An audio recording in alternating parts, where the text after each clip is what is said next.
Hank here with a quick comparison of the Tank 1 to its siblings, the Tank 3 and the Fifine K669D. Right now I'm on the Tank 1 and this is what it sounds like. If you haven't checked out my review, make sure you check that out. This is what the Tank 1 sounds like when both switches are in their flat mode, and I'm going to keep them that way for the entirety of this video. Now I'm going to switch over to the closer of the two in pricing, the Tank 3, and we're going to see how that stacks up in XLR mode against the Tank 1.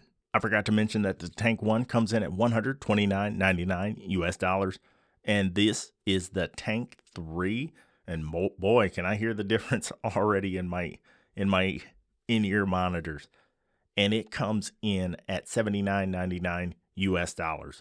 This seems to be a lot thinner sounding than the Tank 1 in my opinion.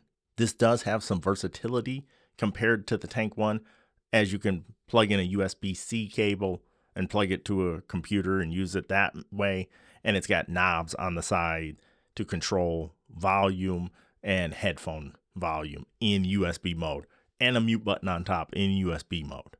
But this is what the Tank 3 sounds like to the Tank 1. I'm going to go back to the Tank 1, then we'll go to the K669D, and that is their really inexpensive microphone. All right, now I'm back on the Tank 1, and you heard it in comparison to the Tank 3. I'll give you my thoughts at the end, but this is what the Tank 1 sounds like in comparison to the Tank 3.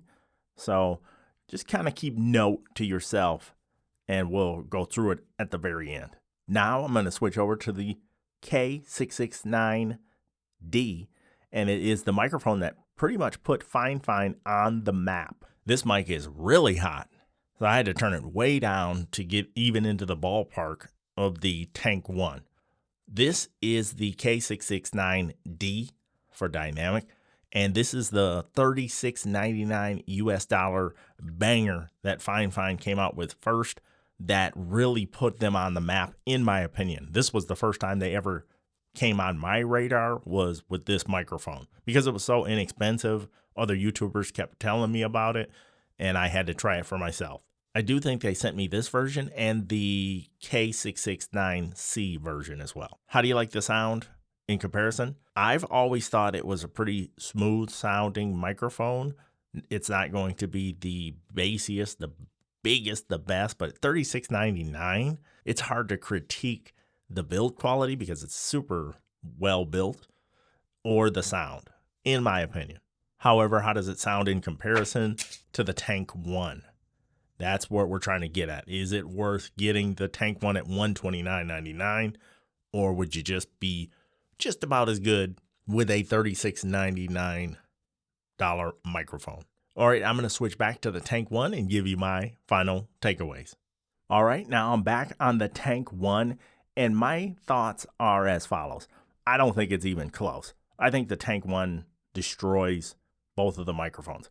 However, if you had a need to have a combination microphone, USB and XLR, and you wanted to be able to control volume on the mic, mute on the mic, then the Tank 3 would be a good alternative choice if that's your use case.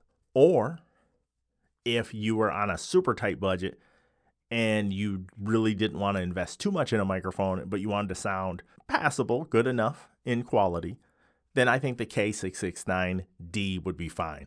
But comparing them to the Tank 1, I don't think it's even close, honestly speaking. I think the $130 for this microphone is a very good deal.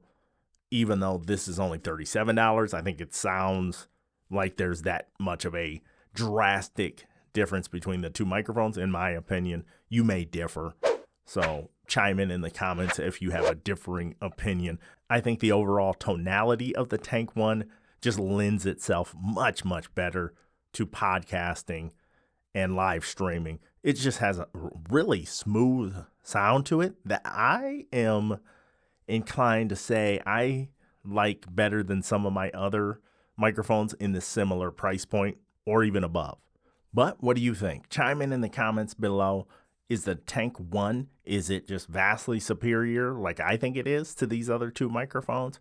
Or did you think it was a lot closer? I'd love to hear your opinion. And like I said, if you haven't seen the review of this microphone and you didn't click away, check that review out. As always, thank you.